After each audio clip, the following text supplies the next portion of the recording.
Tá velha demais para opinar. Foi o que jogaram na minha cara, sem imaginar que a verdade estava prestes a explodir. Quando tudo desmoronou, só o meu nome conseguiu salvar o que eles tanto amavam. Agora me diga, até quando vão achar que a nossa voz perde valor com a idade? Eu sempre acreditei que idade trazia respeito, que viver tanto, errar tanto, perder e ainda assim continuar em pé, significava algo. Significava experiência, sabedoria, um lugar no mundo. Mas naquela noite, tudo o que eu acreditava sobre mim mesma se despedaçou em 3 segundos. 3 segundos que se repetem na minha cabeça como uma sentença cruel. Você tá velha demais para opinar. Eu me lembro de cada detalhe. Da mesa posta com tanto carinho, das velas acesas porque eu queria fazer do jantar algo especial, das risadas altas que vinham mais do celular do que das conversas entre nós. Eu tentava puxar assunto, contar alguma novidade, mostrar que eu ainda estava ali, presente, viva, com vontade de ser parte da vida deles. Mas ninguém percebeu, ou fingiram que não. Foi quando cometi o grande erro da noite, falar. Eu mencionei algo que havia notado na empresa da família. Nossa empresa, que eu ajudei a construir com suor, noites mal dormidas e metas que só eu acreditava serem possíveis. Eu, que durante anos fui a mente que fazia tudo funcionar. Eu, que conheci cada planilha, cada contrato, cada cliente. Eu resolvi dar um simples conselho. Uma opinião inocente sobre uma mudança recente que me preocupava. Antes mesmo de terminar a frase, meu filho, Gabriel, levantou os olhos do celular. Respirou fundo como quem perde a paciência e soltou. Mãe, pelo amor de Deus, você tá velha demais para opinar. O silêncio que tomou a sala foi mais alto que qualquer grito. Minha filha, Paula, abaixou a cabeça. Meu marido fingiu não ouvir. Acho que ele também já tinha desistido de me defender. Eu fiquei ali, com o coração pulsando no pescoço, o rosto queimando, a garganta fechada. Como alguém pode, de repente, ser descartada assim? Como algo que você construiu com tanto amor, vira motivo de desprezo. Velha demais. Essa palavra se espalhou dentro de mim como se fosse veneno. De repente, tudo que eu vivia parecia pequeno, ultrapassado, sem importância. A comida perdeu o gosto. A conversa, que nunca existiu de verdade, se desfez por completo. E eu quis desaparecer. Mas não desapareci. Pelo contrário. Naquela quietude constrangedora, eu senti nascer algo que eu não reconhecia. Uma dor funda, diferente de qualquer outra que já senti. Uma dor de invisibilidade, de abandono, de ser ignorada dentro do próprio lar. Eu olhei para Gabriel, meu menino, aquele que eu carreguei nos braços quando o mundo parecia ameaçá-lo, aquele que eu defendi de tudo, até de si mesmo.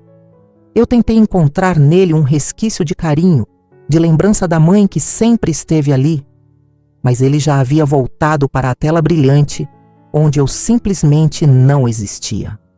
Eu respirei fundo e me levantei da mesa, fingindo que ia buscar mais água. Caminhei devagar, como se o chão pudesse desmoronar se eu pisasse com força. No corredor escuro, finalmente permiti que as lágrimas caíssem. Não chorei pela ofensa. Chorei pelo que ela revelava. Eles não me enxergavam mais. Lá estava a realidade que todos tentam esconder quando dizem que envelhecer é lindo. Envelhecer é ser silenciada. É ser tratada como se sua história tivesse expirado. Como se a sua vez já tivesse passado. Como se tudo que ainda dói, ainda pulsa, ainda sonha, não importasse mais. Eu voltei à sala com um sorriso treinado. O tipo de sorriso que só as mulheres da minha idade sabem sustentar. Aquele sorriso que diz, estou bem, quando tudo em você está rompido. Sentei-me novamente, fingindo normalidade. Por dentro, eu me reconstruía em silêncio, peça por peça, tentando esconder cada rachadura. Gabriel seguiu falando de negócios, Paula reclamando de alguma futilidade, e eu apenas acenei com a cabeça, como um objeto de decoração que ninguém sabe por que ainda está ali. Mas cada palavra que eles trocavam parecia cortar meu peito, lembrando-me de que, naquela mesa, eu já não era convidada. Eu era tolerada. Quando o jantar acabou, fui para o meu quarto. Fechei a porta com cuidado, como se até ela pudesse me julgar. Sentei na cama e encarei minhas mãos. As mesmas mãos que seguraram meus filhos quando eles choravam, que escreveram contratos decisivos, que construíram anos de sacrifício para que hoje eles pudessem ter conforto. Mas na visão deles, essas mãos eram velhas demais. Eu deitei e fiquei olhando para o teto, tentando entender onde foi que eu me perdi. Em que momento deixei de ser protagonista da minha própria vida? Quando foi que minhas palavras deixaram de ter peso? Ou será que nunca tiveram? E eu simplesmente não percebi antes. Tentei me convencer de que Gabriel estava estressado, que ele não teve intenção de machucar.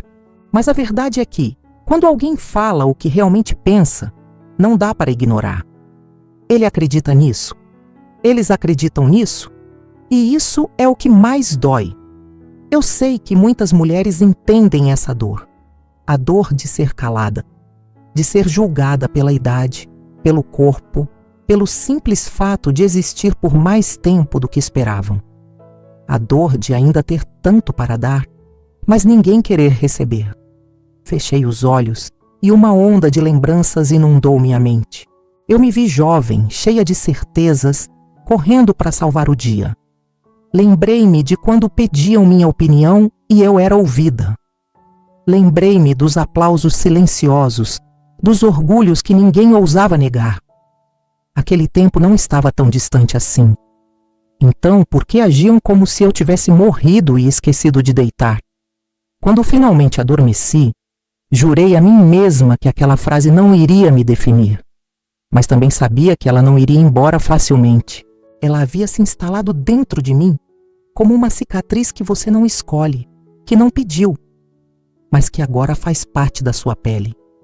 O que eu não sabia é que aquela dor estava apenas começando e que o dia em que me chamaram de velha demais seria exatamente o ponto de partida para a minha maior virada. Eles só não sabiam ainda, nem eu. Mas a vida, com suas ironias, já estava preparando um momento em que todos aqueles que me silenciaram teriam que me ouvir. E não teriam outra escolha, porque a verdade, quando explode, não pergunta a idade de quem a revela. E a minha estava prestes a estourar. E se você quer saber tudo o que aconteceu, deixe seu like e se inscreva no canal para continuar assistindo a essa história que só está começando. Se estiver assistindo pela TV, inscreva-se apontando a câmera do seu celular para o QR Code que está na tela. Depois daquela noite, passei a enxergar o que talvez sempre estivesse ali, escondido nas entrelinhas. Eu estava sendo apagada. Aos poucos, com delicadeza cruel, como quem diminui a luz de uma sala até que tudo vire sombra. Você não percebe quando começa, só nota quando já está no escuro. Lembro-me da primeira vez que alguém falou de mim como se eu não estivesse presente. Estávamos na empresa e Gabriel discutia com os advogados sobre um novo projeto.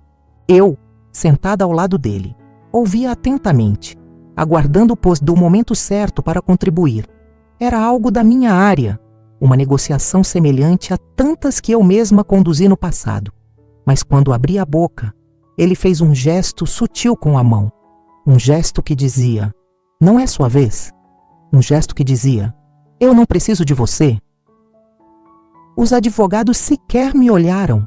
Continuaram a conversa como se eu fosse apenas uma cadeira ocupada. Quando finalmente me deixaram falar, foi por educação, não por interesse. Minha ideia foi ignorada antes mesmo de ser considerada. Eles nem registraram, nem questionaram, nem anotaram. Saí daquela sala com uma sensação que não sei descrever. Era como gritar num quarto hermético. A voz ecoa apenas dentro de você. Por fora, ninguém ouve, ninguém responde, ninguém se importa. Mas aquilo não aconteceu de repente. Foi um processo. E quando comecei a repassar os detalhes na minha memória, Percebi que o apagamento começou muito antes daquela reunião. Começou quando Gabriel assumiu a direção e eu, cansada, aceitei tirar um pouco o pé. Foi quando começaram a decidir sem mim, a não me copiar nos e-mails, a me chamar apenas para eventos sociais. Aqueles onde você sorri, posa para fotos e volta para casa com a sensação de que não fez nada. Meu marido, Álvaro, sempre dizia que eu precisava descansar. Você já fez muito, amor. Agora deixa os jovens tocarem.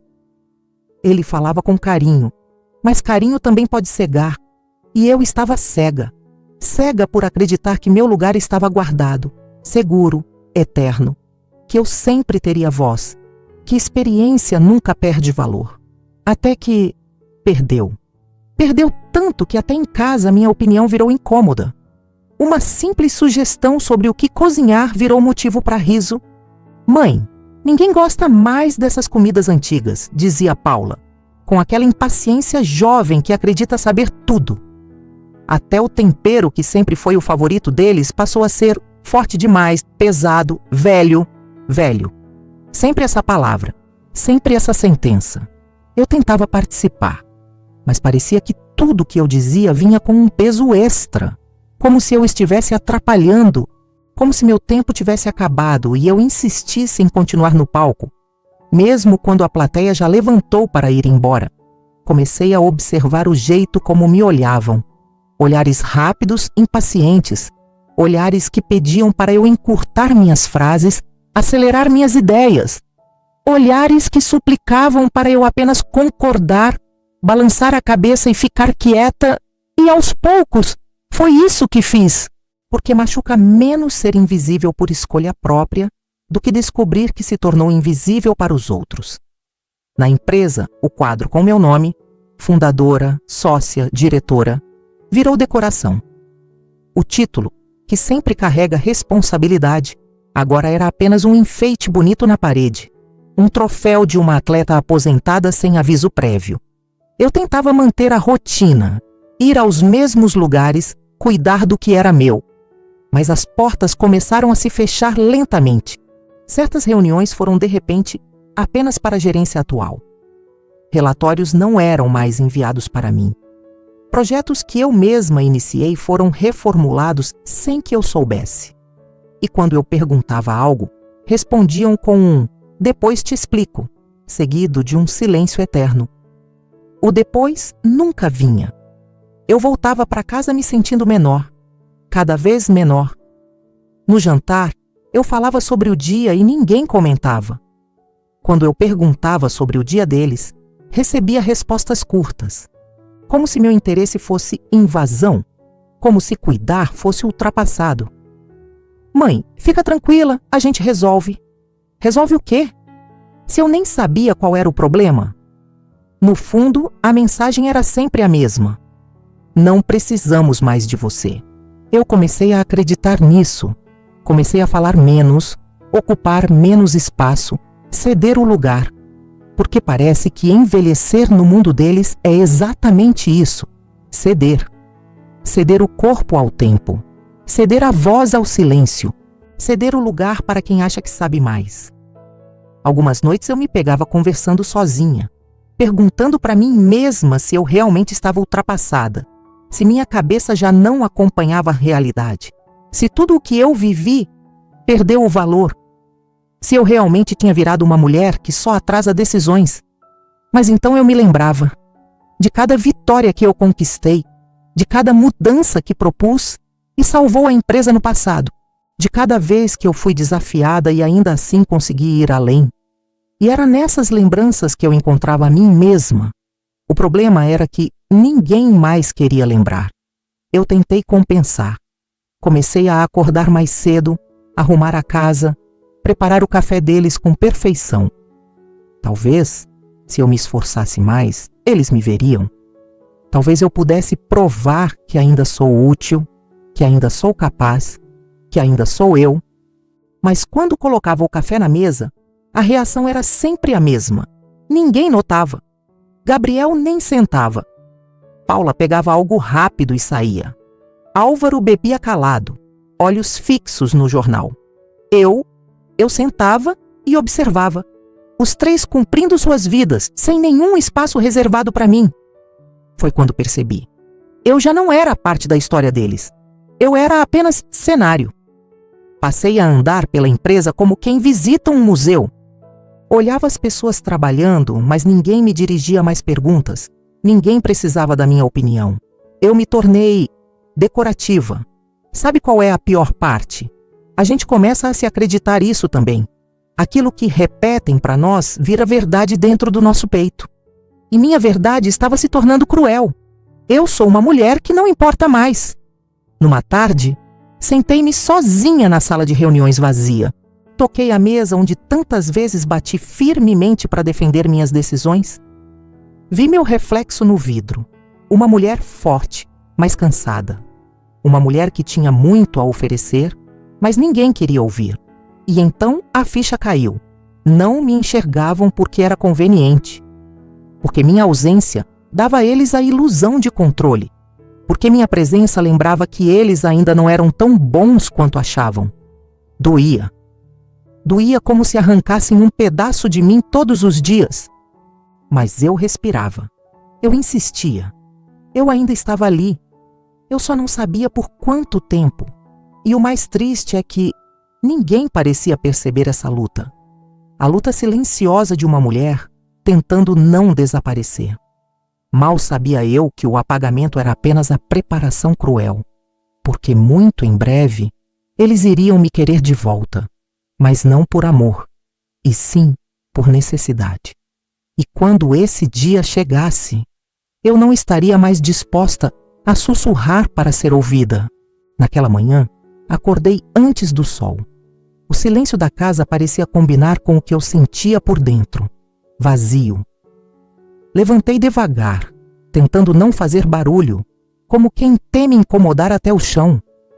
Caminhei pelo corredor apagado e, sem pensar muito, entrei no pequeno quarto onde guardávamos tudo aquilo que não cabia mais no presente.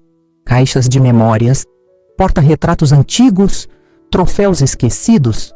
Era o quarto onde a minha história repousava, à espera de alguém que ainda se importasse com ela. Abri a primeira caixa que encontrei, coberta por uma fina camada de poeira.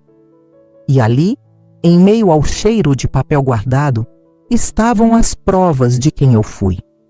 As fotos amareladas me encaravam como se quisessem me lembrar que, um dia, eu tive brilho.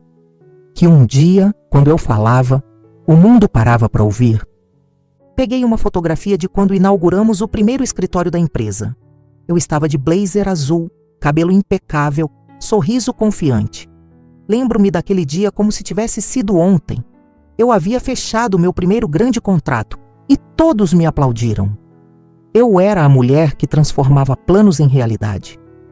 Que mostrava que força não é sobre tamanho, é sobre coragem. Com a foto nas mãos, fechei os olhos e senti algo que há meses não sentia. Orgulho. Passei para outra imagem. Eu, mais jovem, com Gabriel no colo, recebendo uma homenagem da associação empresarial. Eles me chamavam de a mente por trás de tudo. Eu tinha energia, ideias e ninguém ousava duvidar de mim. Era irônico.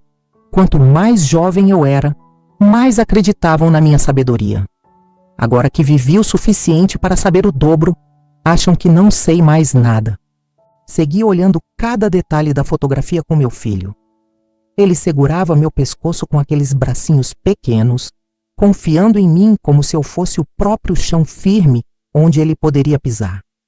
Naquela época, eu era abrigo. Eu era referência. Eu era o pilar. Uma lágrima caiu sobre o rosto daquela versão de mim. Não era tristeza apenas.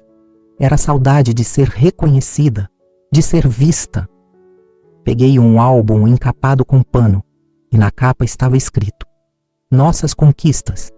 Dentro dele, os anos se revelavam página por página. Eu revivia cada inauguração, cada prêmio, cada reunião vencida com argumentos e coragem. E conforme me via nessas memórias, comecei a perceber algo que parecia esquecido. Eu ainda sou essa mulher. Nada do que vivi foi apagado só porque alguém quis colocar a minha voz no mudo. As memórias se tornaram espelhos do meu valor, espelhos que ninguém podia quebrar, porque a verdade é que aquilo que foi vivido não desaparece. A vida pode mudar ao redor, mas as conquistas permanecem gravadas na história e no coração. Continuei folheando o álbum e encontrei uma foto que me fez sorrir largo.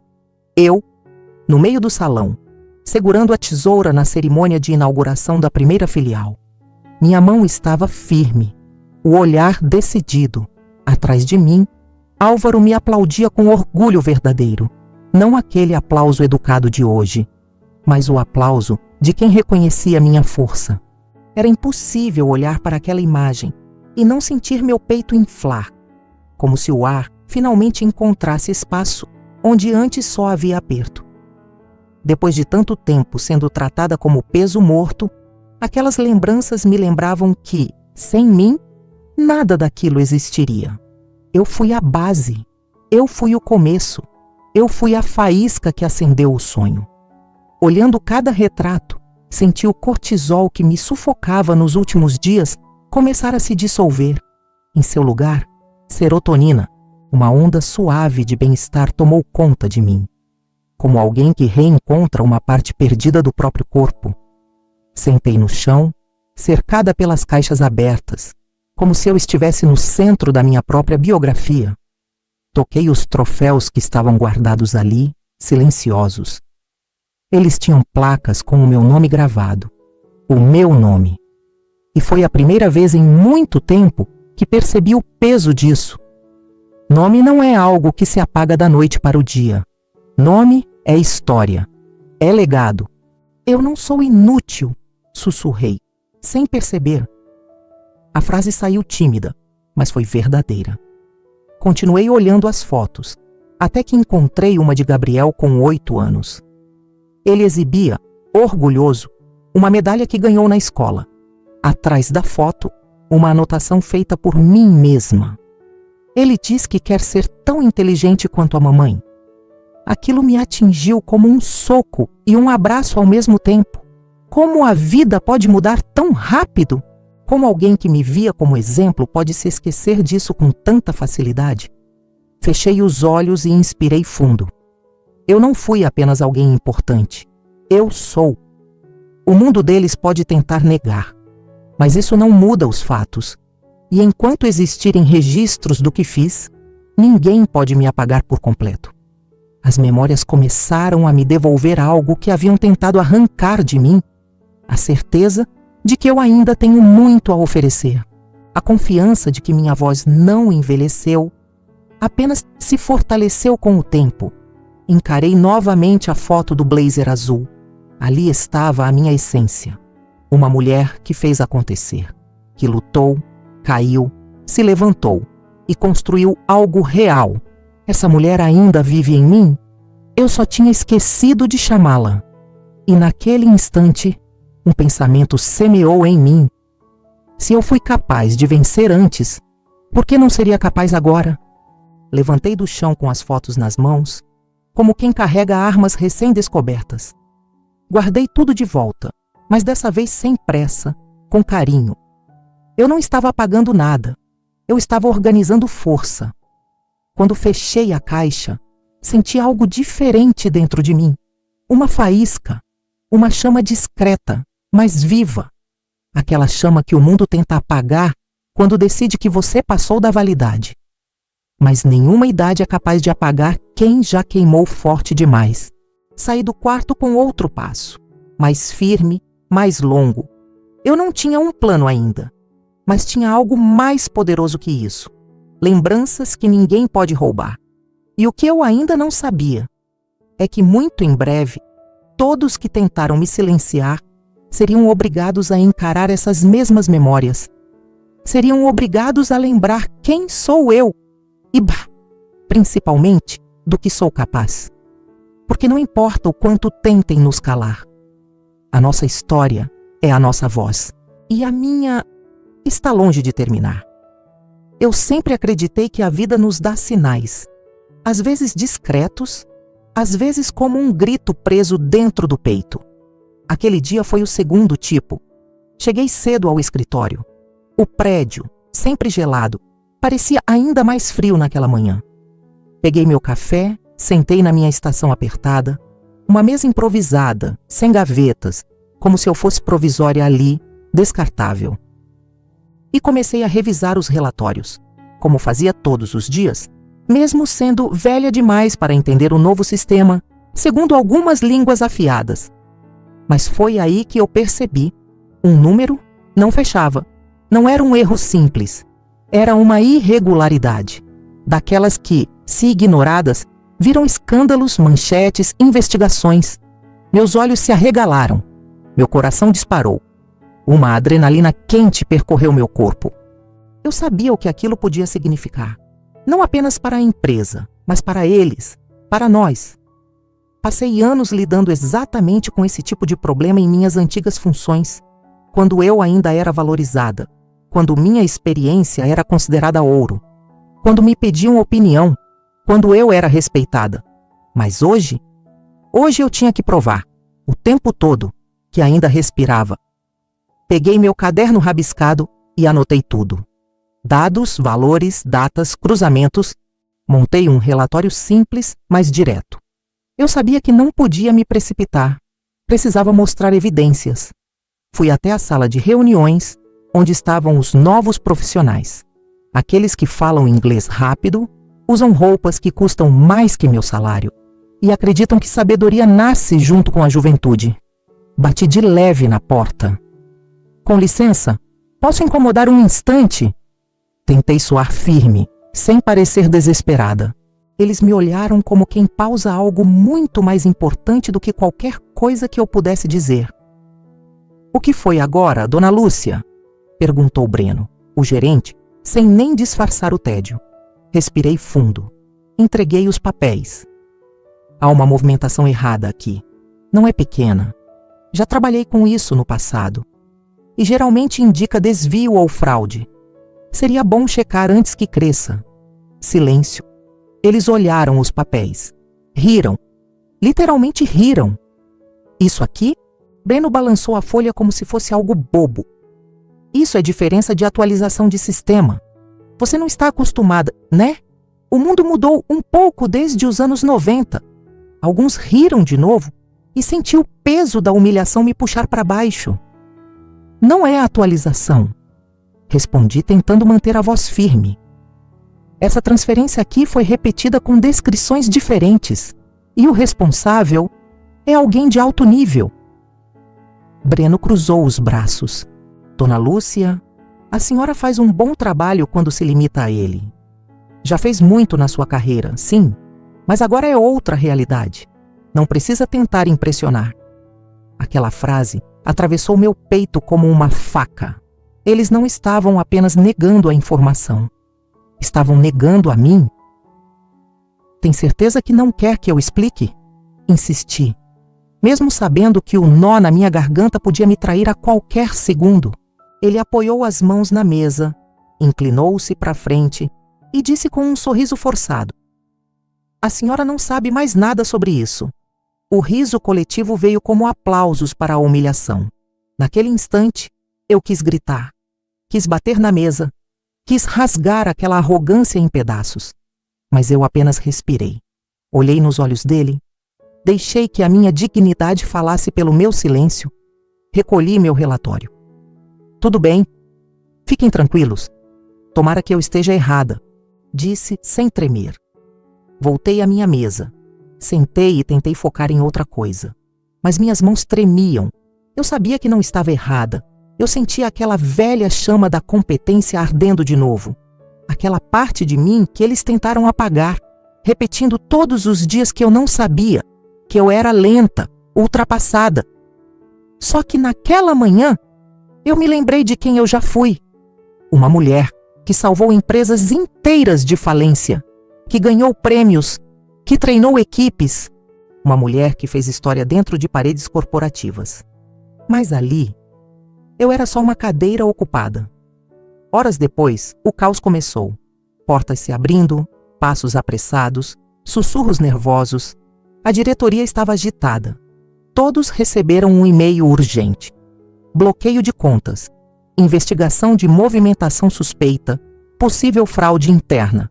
Foi como ver a previsível explosão de uma bomba que eu tinha apontado antes de explodir. Eles passaram correndo por mim, sem olhar, mas eu vi Breno empalidecer. E naquele instante, a adrenalina voltou com força dobrada. Enquanto eu tomava um gole de água, ouvi o burburinho. Como isso passou despercebido? De onde surgiu? Quem alertou? Breno não dizia nada. Olhava para o chão. A chefe maior chegou, furiosa, exigindo respostas. Ele buscou explicações, desculpas, justificativas. Gaguejou, suava. E então ela perguntou: ninguém reparou nada nos relatórios? Ninguém aqui tem experiência? Aquele silêncio cortante dominou a sala. Breno me viu. E viu minha expressão serena, quase irônica. Vi a exata fração de segundo em que ele percebeu que, se ele tivesse me ouvido, nada daquilo estaria acontecendo.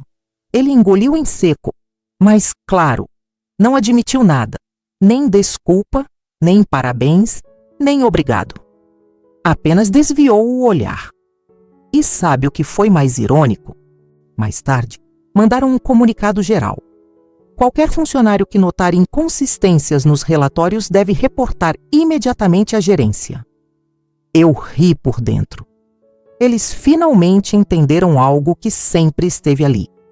Não era sobre números, era sobre valor.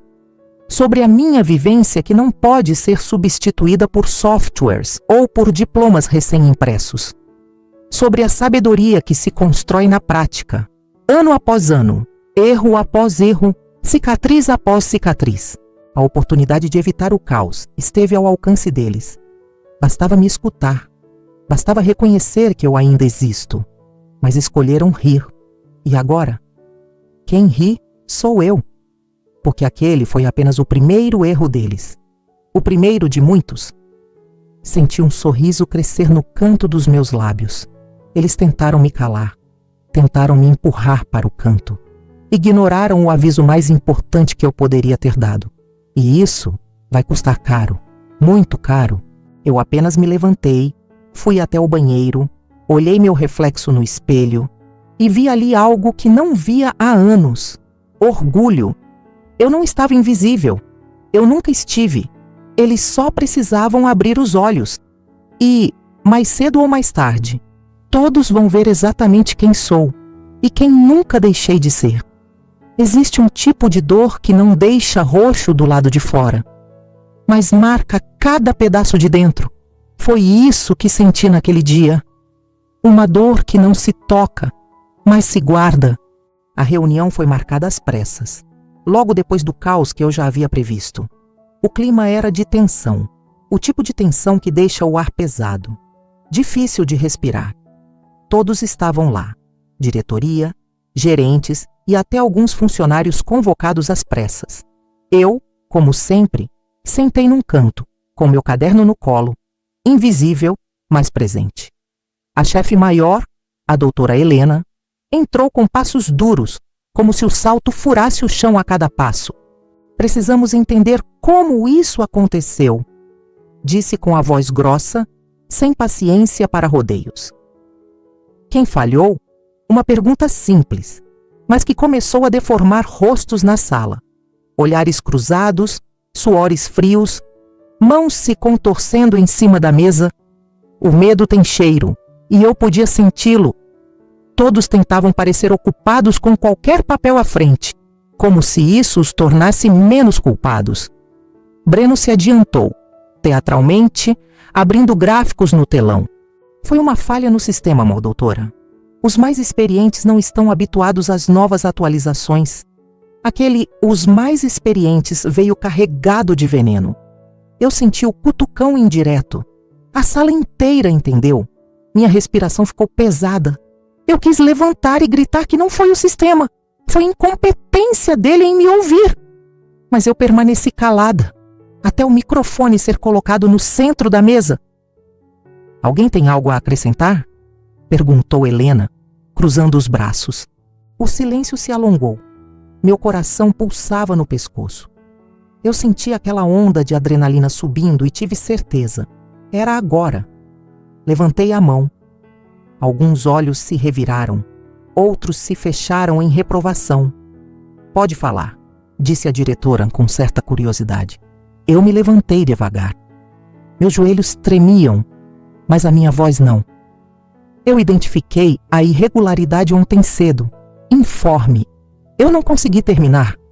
Breno, com uma risada debochada, me cortou no meio da frase. Ah, não. Isso já foi conversado. A senhora confundiu números de atualização com movimentações internas. A senhora não sabe ler esses relatórios. É tecnologia demais, entende? A sala riu. Riram de mim. Riram da minha história, da minha experiência, da minha voz.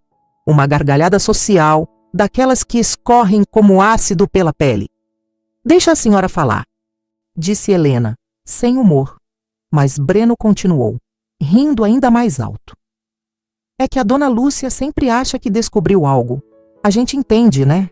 Quem já foi importante, às vezes quer recuperar o protagonismo, mais risos. E, naquele instante, o mundo parou. Eu senti meu rosto queimar, senti a garganta secar, os olhos arderem. Minha vontade era de correr, desaparecer. Minha cadeira ali na ponta da mesa parecia um castigo. Eu senti tantos olhares, alguns rindo, outros apenas observando, mas todos me encolheram com o silêncio. Aquela frase me perfurou. Quem já foi importante? Como se o que eu vivi, construí, conquistei, tivesse se dissolvido com o tempo. Eu respirei fundo. Tentei continuar. O que eu queria dizer é que ele levantou a mão, me calando como se eu fosse uma criança. Chega, vamos focar no que importa. A diretora, impaciente, apenas seguiu. Certo. Próximo ponto. A repercussão externa. Meu corpo paralisou, mas minha mente gritava. Gritava que eu estava certa, que ele estava errado, que eles tinham cometido um erro gigante e me feito de piada por isso. Mas ninguém queria ouvir. Eu engoli o nó na garganta. Senti minhas mãos suarem. Senti a raiva pulsar forte, muito mais forte do que a vergonha. Enquanto a reunião avançava, meu corpo já não reagia. Eu não ouvia metade do que diziam. Eu só repetia mentalmente. Eles não me deixaram falar. Eles riram de mim. Eles me trataram como nada. Em determinado momento, vi a diretora olhar os gráficos e fazer exatamente a mesma cara que eu fiz na manhã anterior. Uma ruga de dúvida, de entendimento tardio. Ela questionou. Essa duplicação aqui não deveria existir, certo? Breno gaguejou. Sim, gaguejou. Pode ser, coisa do sistema. O suor escorreu da testa dele. A ruga na testa dela se aprofundou. E, em silêncio, ela olhou para mim. Um silêncio que dizia, eu sei que você tentou avisar, mas também dizia, agora já é tarde para te ouvir. A reunião terminou sem conclusões, mas com um desconforto enorme pairando no ar. Quando todos se levantaram, ouvi os cochichos. Ela sempre arranja drama. Achou que seria a heroína. Tadinha, já não entende nada. Tadinha? Essa palavra me destruiu mais do que qualquer risada. Fui guardar minhas coisas rápido para sair. Eu queria sumir dali. Queria respirar um ar que não fosse contaminado pela arrogância deles. Enquanto andava em direção à porta, ouvi Breno, alto o suficiente para todos ouvirem. A senhora devia se aposentar, aproveitar a vida, sabe? Trabalho não é mais para a sua idade. Mais risadas. Era essa a imagem que eles tinham de mim? A velha que atrapalha. A que não entende mais nada. A que está sobrando. Parei, respirei e virei o rosto para ele. Tomara que você nunca precise de alguém mais velho para te salvar. Falei baixo, mas firme. Ele revirou os olhos, debochado. Salvar? A senhora? Eu não respondi. Eu não ia dar a ele o espetáculo que queria. Saí da sala com passos lentos, como uma ferida aberta tentando se manter de pé. O corredor parecia mais longo, o teto mais baixo. Eu sentia minha dignidade escorrendo pelas frestas do chão. Quando cheguei ao banheiro, finalmente desmoronei. As lágrimas vieram rápidas, sem aviso. Eu me apoiei na pia para não cair. A humilhação tinha gosto de metal na boca. A raiva pulsava como fogo sob a pele. Eu olhei para o espelho e quase não me reconheci. Uma mulher cansada, tremida, apagada. Mas lá, atrás do olhar, brilhava algo mais: fúria. Eu enxuguei as lágrimas com força. Eu tentei tantas vezes fazer parte. Eu tentei ser útil. Eu tentei ser respeitada. Mas naquela sala ficou claro: eles não vão me dar espaço. Então, eu mesma vou abrir o meu caminho, nem que seja com minhas próprias mãos. Me recompus, endireitei os ombros e sussurrei para mim mesma: eles vão lembrar do meu nome, nem que seja na dor. Naquele dia, não me tiraram apenas o direito de falar. Me deram um motivo, me deram combustível, me deram a raiva certa. E ninguém vai me calar de novo. Naquela noite, depois da reunião, eu não consegui dormir. A humilhação ainda queimava na pele, mas havia algo mais forte do que ela: a convicção. A certeza de que, por trás daquela avalanche de mentiras e deboche, a verdade estava ali, gritando para ser vista. Peguei novamente os relatórios que eu mesma havia imprimido e comecei a revisá-los com calma. Cada número, cada código, cada movimentação. Eu conhecia aquele sistema de gestão como quem conhece as rugas do próprio rosto. Ele cresceu comigo, foi aperfeiçoado por mim, foi minha criação por anos. Eu sabia quando algo estava fora do lugar, e ali estava, a confirmação, uma sequência de transações duplicadas, desviadas para contas fantasmas, mascaradas como custos operacionais. Tudo tão bem escondido que alguém despreparado jamais perceberia. Alguém como Breno. E alguém interessado não permitiria que se percebesse. Eu senti um arrepio nas costas. Não era um erro do sistema, era intencional. E não era pequeno, era o tipo de coisa que afunda uma empresa inteira. Minhas mãos ficaram geladas. A respiração ficou curta. O coração acelerou. Era como olhar para um abismo aberto onde todos estavam enfiando o pé, sem imaginar que não tinha chão. Eles riram de mim, mas tudo o que eu disse estava ali, cristalino, indiscutível. Eu tinha razão. Eu sempre tive. Fechei meus olhos por um instante. A sensação não era prazerosa. Era uma mistura estranha de triunfo e desespero, porque agora aquilo não era só sobre me calarem. Era sobre o futuro de todos ali dentro. De manhã cedo eu cheguei antes do sol. A portaria ainda estava abrindo. O silêncio dos corredores vazios sempre foi meu lugar favorito. O ambiente ainda puro, antes de ser contaminado por egos e arrogâncias. Entrei na sala da diretoria e deixei tudo organizado sobre a mesa. Relatórios, comprovantes, prints, anotações, tudo passo a passo. Eu esperei em pé. Minhas pernas tremiam. Quando Helena entrou, quase se assustou ao me ver ali. O que está fazendo aqui tão cedo, Lúcia? Precisamos conversar. É urgente. Ela respirou fundo, cansada. Talvez eu fosse a última pessoa com quem ela queria falar naquele momento. Se for sobre a reunião, não é sobre a reunião, cortei. É sobre a fraude. A palavra congelou o ar. Ela sentou e eu comecei a falar, sem gritar, sem tremer, sem pedir permissão.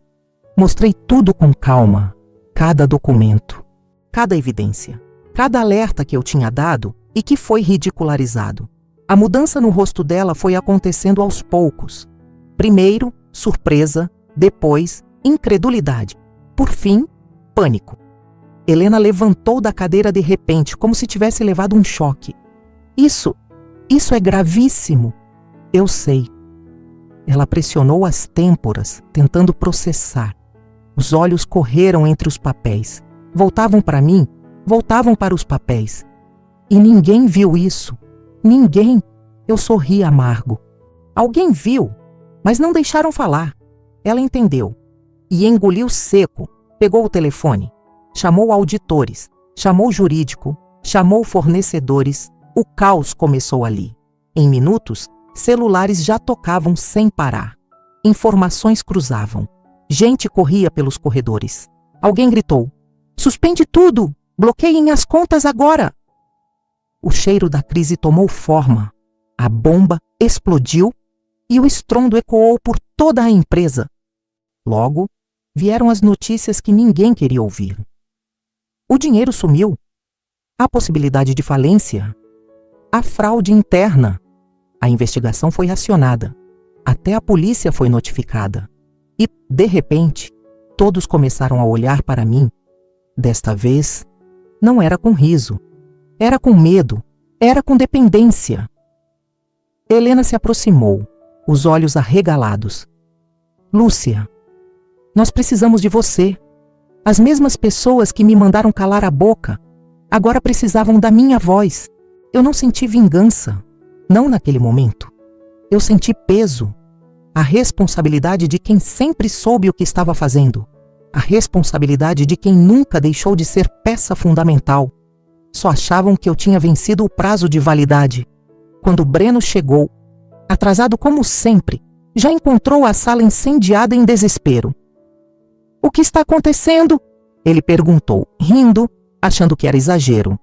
A diretora quase o atravessou com o olhar. "Você disse que eram atualizações do sistema, certo?" Perguntou com voz fria. Ele engoliu em seco. "E eu... Foi o que entendi. Você errou", sentenciou Helena. "E quase nos levou à ruína." Ele ficou me encarando. O sorriso morreu. A cor sumiu. Eu apenas mantive a postura. Era o meu momento de falar e de ser ouvida. "O que aconteceu aqui não foi descuido. Foi crime", eu disse, olhando para todos.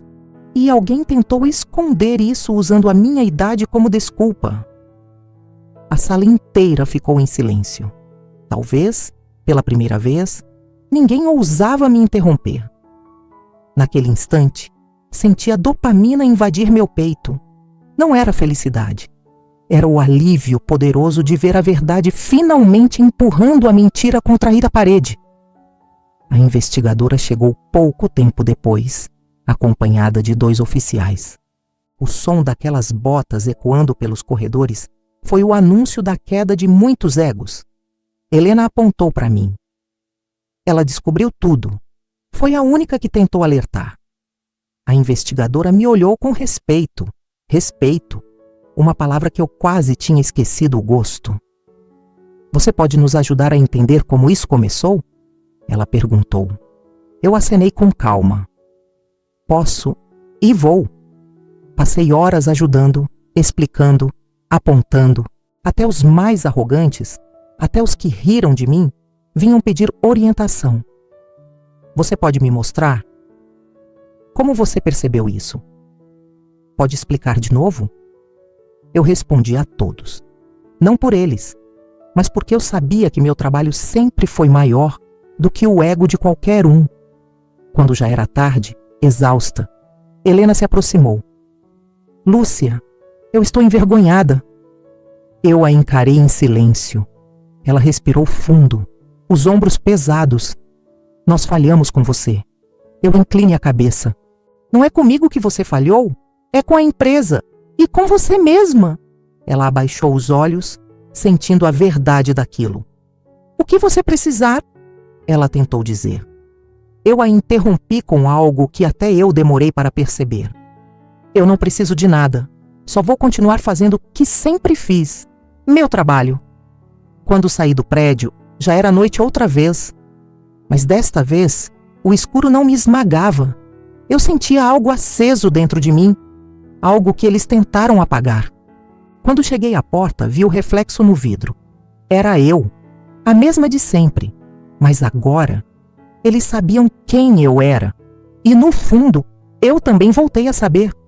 Eu fui a voz que ninguém quis ouvir e fui a verdade que eles não conseguiram calar. E enquanto eu caminhava para casa, uma frase martelava na minha mente. Quando a verdade explode, ela não pergunta quem estava preparado, ela só acerta. E naquela explosão, o meu nome foi a única coisa que os salvou de afundar de vez. É curioso como o mundo gira rápido quando quem estava no topo escorrega.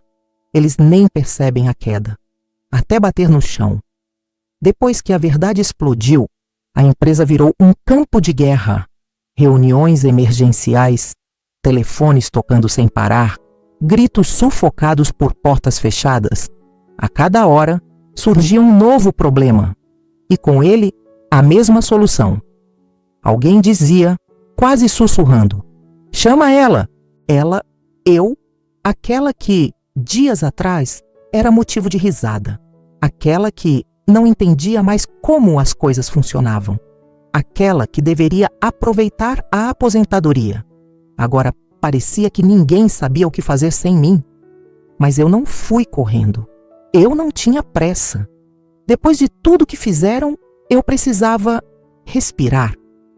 Precisava que eles entendessem o peso das próprias atitudes. Precisava que ardesse um pouco, que a lembrança de terem me humilhado ficasse bem viva.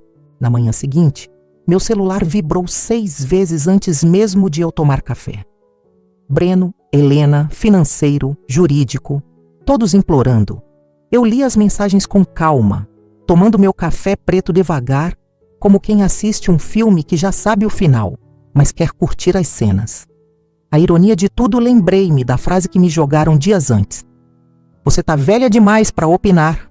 Repeti em silêncio, com um sorriso torto. Se eu sou velha demais para opinar, sou velha demais para salvar também.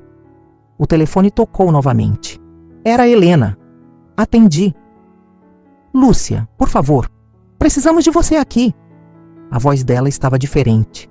Não era arrogante, não era superior, era assustada. Deixei um silêncio pesar na linha, até que ela insistiu.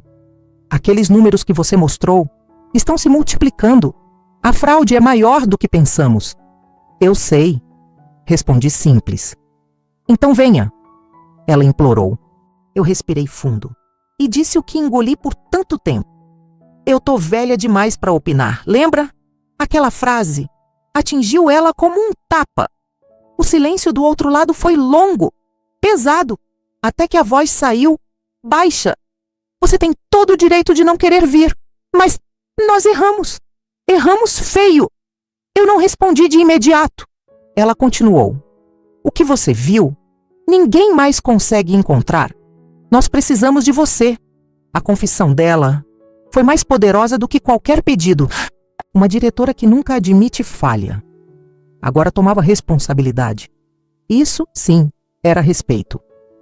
Eu vou pensar. Falei por fim. Desliguei devagar e deixei todos lá, esperando a minha decisão. Eu tinha o poder agora. Senti algo acender aqui dentro. Não era vingança pura. Era algo mais profundo.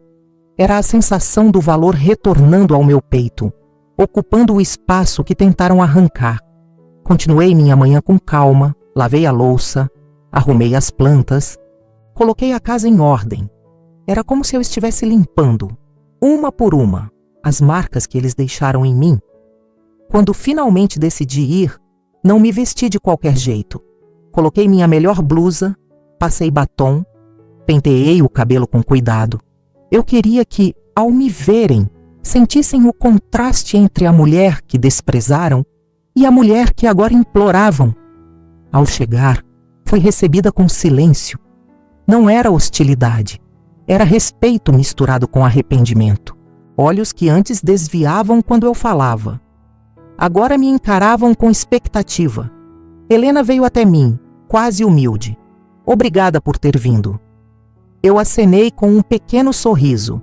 Assim que entrei na sala de crise, sim, agora já tem até um nome para a bagunça, todos ficaram em pé.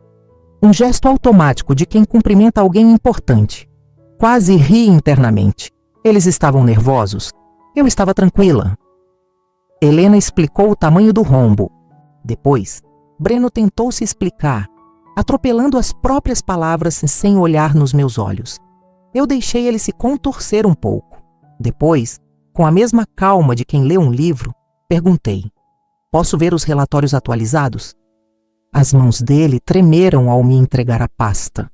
Quando eu sentei na cabeceira da mesa, sim, peguei a cadeira dele. Senti todos prendendo a respiração. Eles esperavam uma bronca, uma vingança. Mas o que veio foi trabalho. Eu analisei por quase meia hora. Silêncio absoluto. Ninguém respirava fundo demais.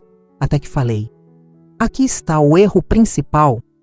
Apontei com firmeza. E aqui é onde começou. Todos se inclinaram para ver melhor. Isso não foi só um desvio, disse um auditor. Isso é arquitetado. Eu apenas assenti. E se tivesse sido corrigido quando eu avisei, nada disso estaria acontecendo. A lembrança de como zombaram de mim ecoou na sala. Até Breno sussurrou: desculpa. A palavra saiu pequena, quase infantil. Eu levantei o olhar para ele. Desculpa não corrige fraude, trabalho corrige. Vamos trabalhar? Helena segurou um sorriso discreto. A partir dali, as perguntas não pararam mais. Como identificou isso tão rápido? O que devemos fazer primeiro? Qual o próximo passo? E eu respondi tudo, sem acelerar, sem provar nada para ninguém. A minha existência já era prova suficiente. Eles dependiam de mim. Agora sabiam disso. A tarde passou voando. Estávamos cansados, mas avançando. Em um momento, Helena disse: Lúcia vai comandar essa operação de correção a partir de agora. Vários concordaram com a cabeça, sem discussão, sem vergonha. Eu era, de novo, liderança. Não porque me concederam, mas porque eu nunca deixei de ser. Quando a noite caiu, a equipe se despedia uma a uma e cada pessoa repetia: obrigada, dona Lúcia.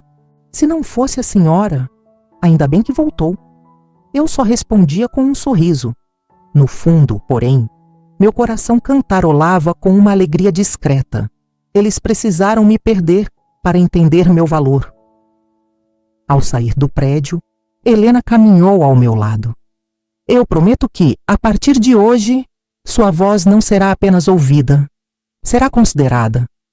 Eu parei, olhei para ela, respirei. Minha voz nunca deixou de existir. Vocês que taparam os ouvidos. Ela engoliu seco e concordou com a cabeça. Nunca mais. Senti uma leveza esquisita, como se o peso de anos de apagamento estivesse se desfazendo aos poucos. Antes de entrar no carro, disse a ela: entenda uma coisa, Helena. Idade não é obstáculo. Ignorância é. Ela sorriu com uma mistura de vergonha e admiração. Eu dei as costas e fui embora, sabendo que, ao contrário dos últimos dias, ninguém ia rir depois que eu saísse. Porque agora, quando a crise batia na porta, a solução era simples: chama ela. E eu estava pronta para que o mundo inteiro descobrisse que a velha aqui ainda tem muito a opinar. Eles me chamaram quando já não restava mais saída. Foi quase cômico observar aqueles olhares desesperados, cheios de culpa e preocupação, virados para mim como se eu fosse a última boia de um navio naufragando. Eu, a mesma que semanas antes era tratada como um enfeite, uma peça ultrapassada, uma voz que atrapalhava. Agora, eu era o único caminho. Eu poderia ter me aproveitado daquele momento para jogar todas as mágoas na cara deles. E acredite, a vontade não faltava. Só que, ao respirar fundo, percebi algo maior. Aquele era meu lugar desde sempre. Eu não estava ali porque eles precisavam. Eu estava ali porque eu sabia o que estava fazendo. Quando sentei de volta naquela cadeira de reuniões, a mesma onde fui humilhada, repousei as mãos na mesa com firmeza. O ar ficou pesado. Ninguém ousou interromper. Ninguém riu. Ninguém questionou. Antes de qualquer coisa, eu disse com calma: vocês vão me ouvir até o fim. Todos assentiram. inclusive Carlos, meu próprio filho, que evitava cruzar o olhar comigo, como se temesse enfrentar a verdade que ele ignorou. Comecei a pedir documentos, relatórios contábeis, registros de transações, acessos ao sistema. Eles me entregavam tudo numa velocidade impressionante. As mãos tremiam, as vozes falhavam. O medo era tão palpável que parecia ter forma, como se ocupasse as cadeiras ao lado. Enquanto cada um deles se apoiava em sussurros nervosos, eu mergulhava nos números. Planilhas nunca foram apenas números para mim. Eram histórias, traços reveladores, conversas escondidas. Eu sempre enxerguei o que ninguém mais via, e logo vi de novo. Ali, diante de mim, estava o rastro da fraude, movimentações incompletas, saques em horários improváveis, notas duplicadas com descrições alteradas. Tudo tão mal feito que eu quase ri. O problema não era a fraude em si, era quem estava cometendo. Temos um infiltrado, declarei. As cabeças se levantaram num ímpeto. E é alguém de dentro, alguém que conhece o sistema de vocês, ou melhor, de nós. Carlos passou a mão pelo cabelo, exausto. Você tem ideia de quem pode ser? Tenho, respondi sem tirar os olhos da tela. Mas quero confirmar. Ninguém se atreveu a questionar meu método. Eu era a única que sabia por onde começar. Conectei minha mente àquela investigação como se o tempo tivesse voltado e eu estivesse nos meus melhores anos de trabalho. A mesma adrenalina, o mesmo foco, a mesma paixão. A diferença é que agora eu tinha maturidade, frieza e uma certeza ardendo dentro de mim. Nunca deixei de ser excelente.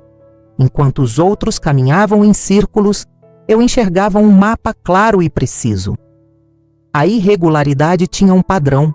Padrões sempre aparecem para quem não subestima os detalhes. Pedi acesso ao sistema antigo, aquele que ninguém atualizou desde que me tiraram da gestão. Eles não sabiam lidar com ele. Eu sabia.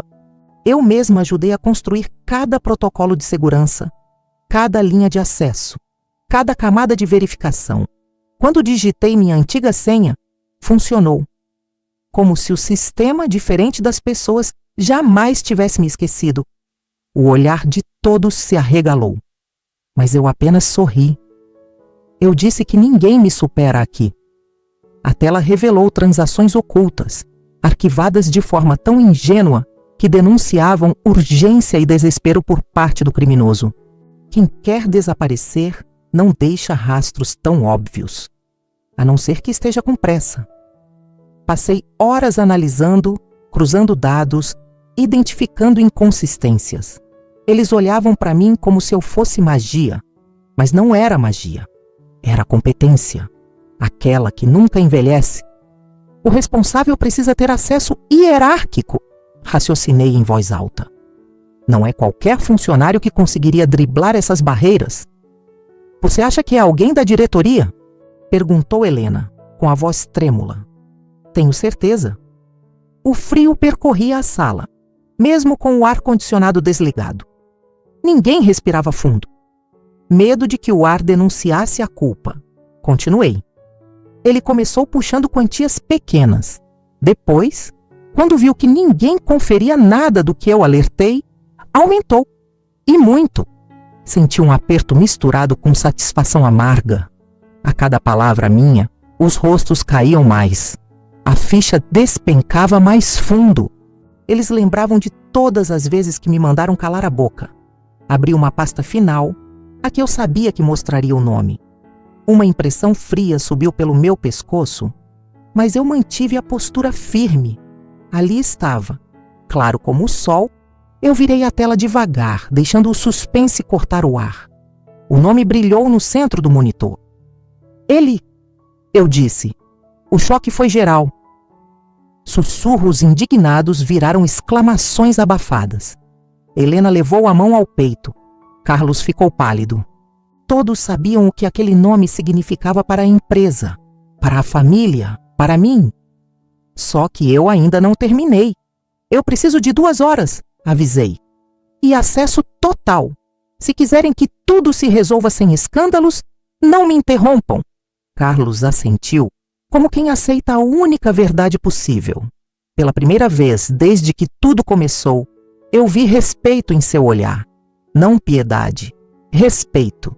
Eles saíram da sala, deixando-me com o silêncio confortável de quem sabe exatamente o que está fazendo. E então, eu fui fundo. Eu criei um rastreamento interno, amarrando todas as pontas soltas. Configurei alertas invisíveis dentro do sistema para cada tentativa de eliminação ou alteração de evidência. Verifiquei contratos, mensagens internas, assinaturas eletrônicas, cada detalhe, cada vírgula. Se ele tentasse fugir, ficaria preso. Eu estava completamente imersa. O tempo perdeu forma. A única coisa que existia era a minha mente trabalhando com uma clareza que ninguém ali imaginou que eu ainda tivesse. E de repente, a porta se abriu com um empurrão brusco. Era Carlos, ofegante. Mãe, ele está tentando escapar. Agora, eu sorri. Eu sei. No exato segundo em que respondi, o celular dele começou a tocar. Alarmes discretos dispararam nas telas de todos os diretores. A armadilha estava armada. O sistema denunciava cada tentativa dele de apagar as provas. Eles correram para contê-lo. Eu apenas me levantei com a serenidade de quem planejou tudo. Caminhei até a janela. O céu estava nublado, pesado. Eu respirei fundo, sentindo dentro de mim algo que não sentia fazia anos. Orgulho. Quando as portas da empresa se fecharam atrás do culpado, eu ouvi os passos apressados se aproximando de mim. Carlos tocou meu ombro com a mão trêmula. Mãe, como você?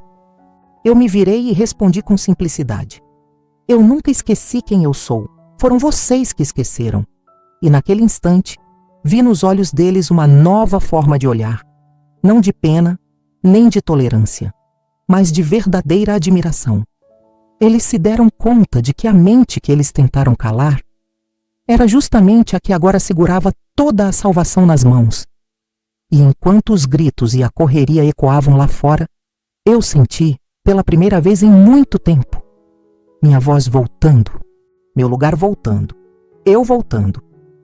Mas a história aqui ainda estava longe de acabar, porque alguém tinha tentado destruir tudo o que eu construí na vida. E agora eu queria entender o motivo.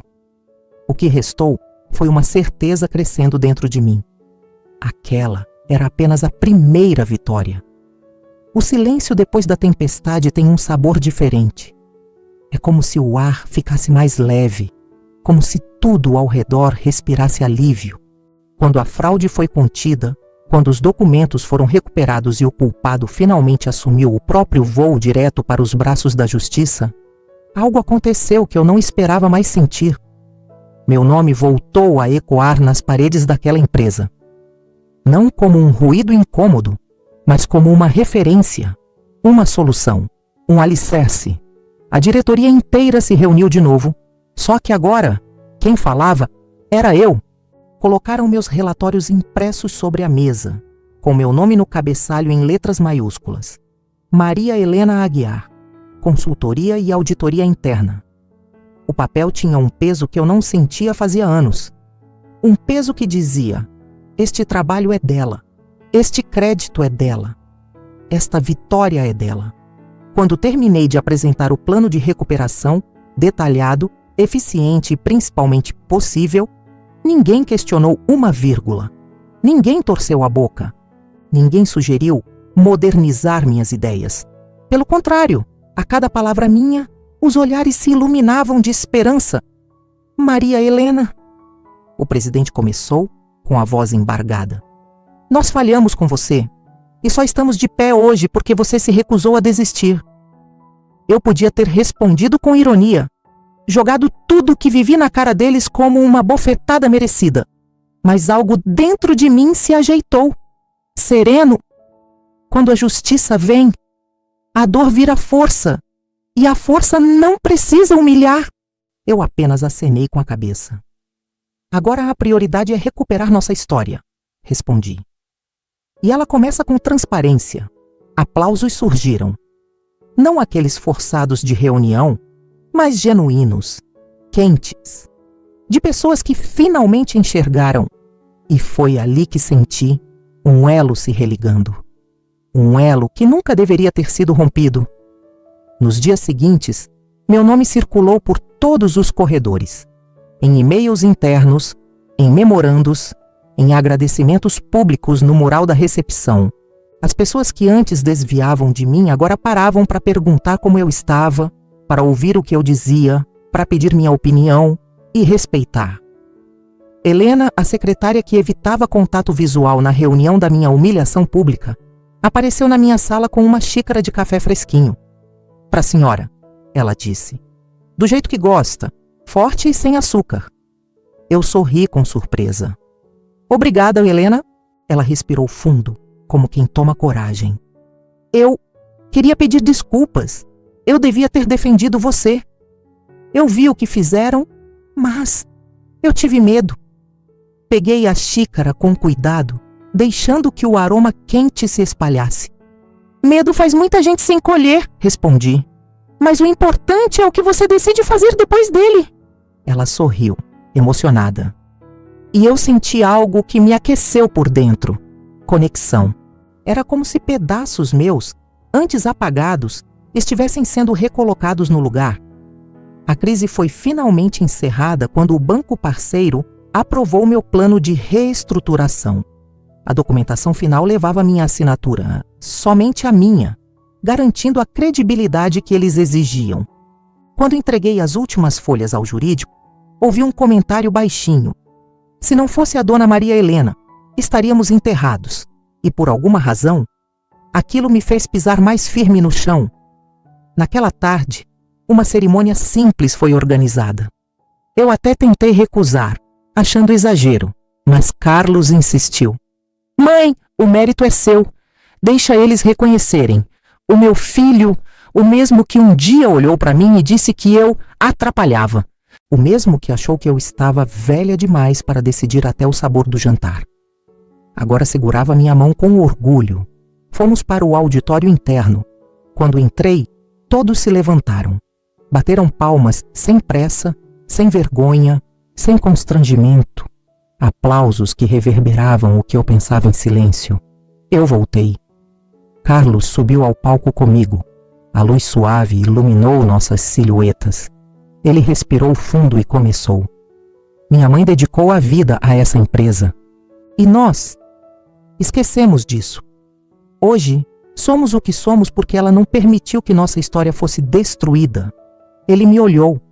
E no olhar dele, eu vi o menino que um dia fui capaz de ensinar a andar, de ensinar a enfrentar a vida.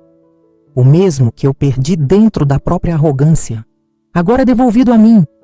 "Obrigado, mãe." Ele me entregou uma placa simples, elegante, com meu nome gravado em dourado. Maria Helena Aguiar, guardião da nossa história. Eu toquei as letras com a ponta dos dedos. Eram frias. Mas dentro de mim, algo ardia. Peguei o microfone. Meu coração batia forte, mas minha voz saiu firme. Eu não queria salvar números. Eu queria salvar um legado. Esta empresa é uma parte de quem eu sou.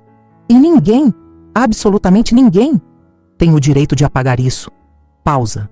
Silêncio respeitoso. "Obrigada por me ouvirem. Agora vamos continuar caminhando. Juntos." As pessoas se levantaram de novo. Aplausos, sorrisos. E então, eu senti algo que não sentia fazia anos. Eu pertencia àquele lugar. Não como lembrança, mas como presença. Ao sair do palco, Carlos me abraçou forte. Não o abraço rápido de conveniência, mas um abraço que pedia perdão e oferecia amor. "Eu tenho tanto para recuperar com você", ele sussurrou. Apertei sua mão. "Temos tempo", respondi. "E isso já é um começo." Ele riu, com os olhos marejados. "Você é incrível, mãe. Sempre foi." Aquelas palavras eu nunca mais esquecerei. Naquela noite, em casa, sentei na varanda com uma manta sobre as pernas. O vento leve tocava meu rosto e, pela primeira vez, as lembranças do passado não vinham com dor, mas com orgulho. peguei o porta-retratos com a foto da inauguração da empresa, eu estava no centro da imagem, com o sorriso de quem acredita no futuro. E agora, mais de 3 décadas depois, eu tinha certeza. O futuro ainda me queria aqui, não como coadjuvante, não como sombra, mas como alguém cujo nome tem peso, história e voz. Fechei os olhos e respirei fundo. O que eu reconquistei ninguém mais tira de mim, mas no fundo, eu sabia que ainda havia um fio solto, uma pergunta que queimava lá dentro. Quem ordenou que me ignorassem por tanto tempo? Quem ganhou com meu apagamento? A empresa estava salva, mas nem todos estavam limpos. E eu estava pronta para descobrir. O amanhã prometia respostas, e dessa vez, ninguém ia me calar. Depois de tudo, percebi que a verdadeira vitória não estava naquela placa, nem nos aplausos, nem nos sorrisos arrependidos que agora se curvavam para mim. A vitória real estava no silêncio dentro de mim, finalmente encontrando paz. Na manhã seguinte à cerimônia, acordei sem o peso no peito que vinha me acompanhando há meses. O sol parecia mais quente, os passos mais firmes, e o reflexo no espelho não me chamava de acabada. Ele me chamava pelo nome que eu quase tinha esquecido: Maria Helena, a mulher que construiu o que todos agora desfrutam. Eu me vesti com cuidado. Coloquei uma blusa que eu adorava, de um vermelho vivo que sempre me lembrava força. Arrumei os cabelos com carinho, como quem trata uma coroa. Saí de casa com a sensação de que o mundo, finalmente, havia tirado as mãos dos meus ombros, aquelas mãos que me empurravam para baixo. Quando cheguei à empresa, os cumprimentos não eram exagerados, eram sinceros. Eu sentia. Bom dia, dona Helena. Estamos felizes por tê-la de volta. Obrigada por tudo. Pessoas que um dia me atravessaram como se eu não existisse agora, paravam, olhavam, reconheciam. Entrei na minha sala, sim, minha sala, e respirei fundo. Era como reocupar meu próprio corpo depois de anos vivendo apertada nos cantos. Tudo parecia ter voltado para o lugar onde sempre deveria ter permanecido. Acendi a luz, as janelas refletiram o céu limpo lá fora, e também o céu que se abria dentro de mim. Carlos apareceu na porta com 2 cafés nas mãos. O mesmo gesto que antes ele fazia de forma automática, agora carregava um significado completamente diferente. Trouxe pra gente, ele disse, e havia orgulho em cada letra. Ele se sentou à minha frente, e por alguns segundos ficamos em silêncio. Um silêncio bom, confortável.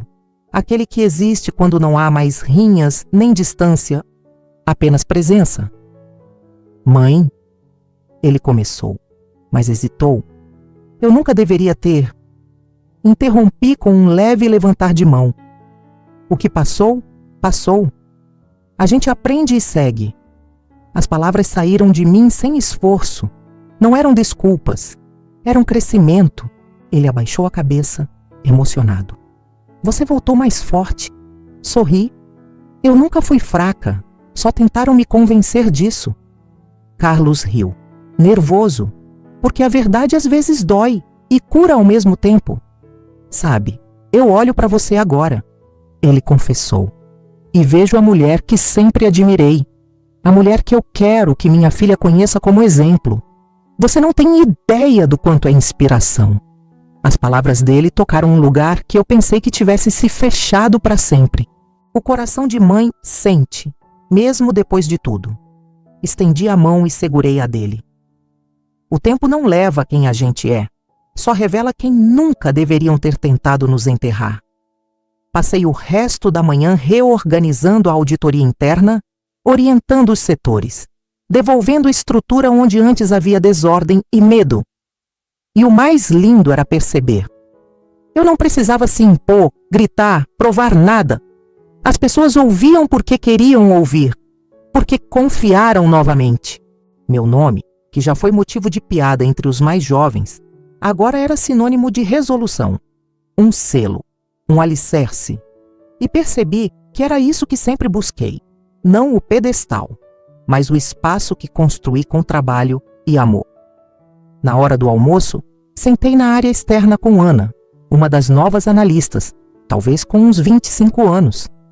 Ela me observou por alguns instantes, antes de criar coragem.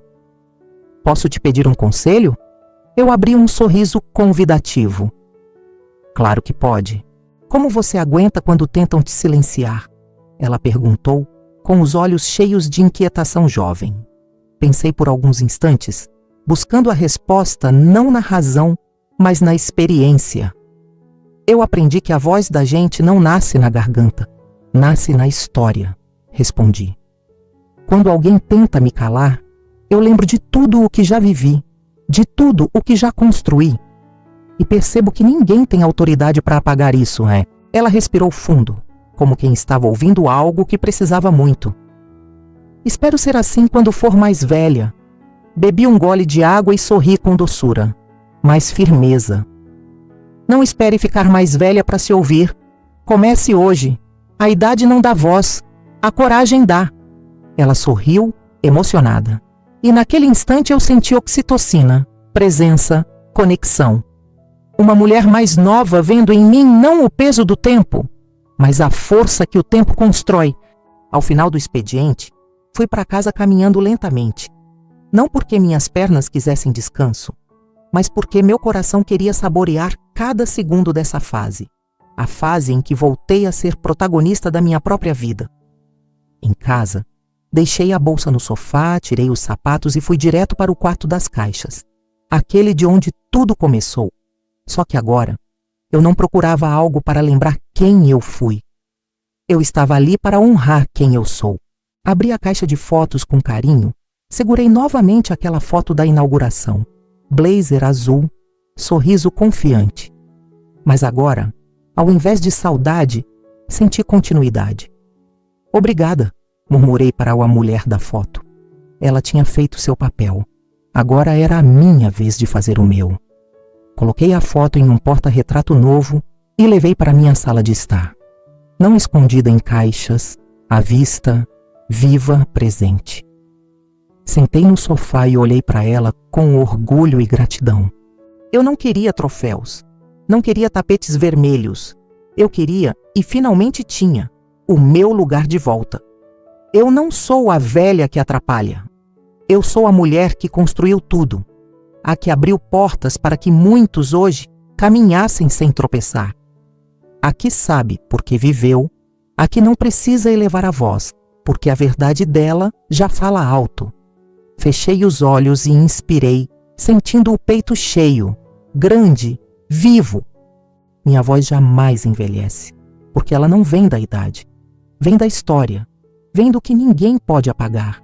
E agora que finalmente me ouviram, nunca mais vão esquecer quem eu sou.